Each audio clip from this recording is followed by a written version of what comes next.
Barka da shigowa tashar India Hausar Cap. Danna subscribe da kuma alamar ƙararrawa. Domin samun sabbin fina-finai.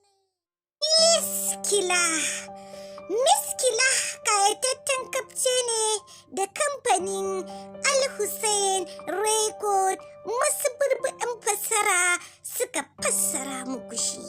Miskila kayataccen labari ne akan wani gawurtaccen shedan wanda ba shi da wani burin da ya wuce ya ga ya mallaki miskilin iko don addabar duniya.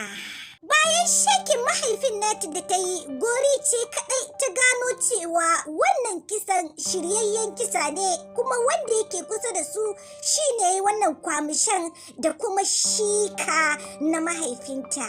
Sai dai wannan shaidaniyar amarya ta sa wa Gori kwakwanto a cikin rayuwarta wajen kawar mata da tunani na sa mata cewa Raj ta gani a wajen shikan.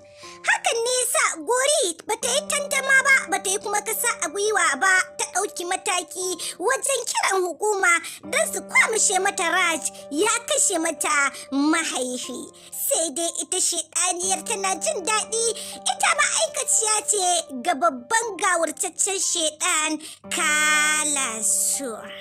Tabbas wannan kabce na kunshe da cakwakiyoyi fin wanda na furta a baya.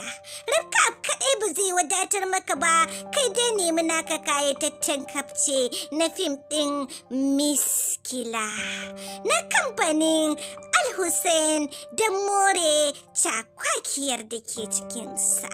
Kada ka manta, idan wannan shine zuwanka karo na farko zuwa wannan tasha tamu mai albarka mai suna Indian Hausa Recap TV.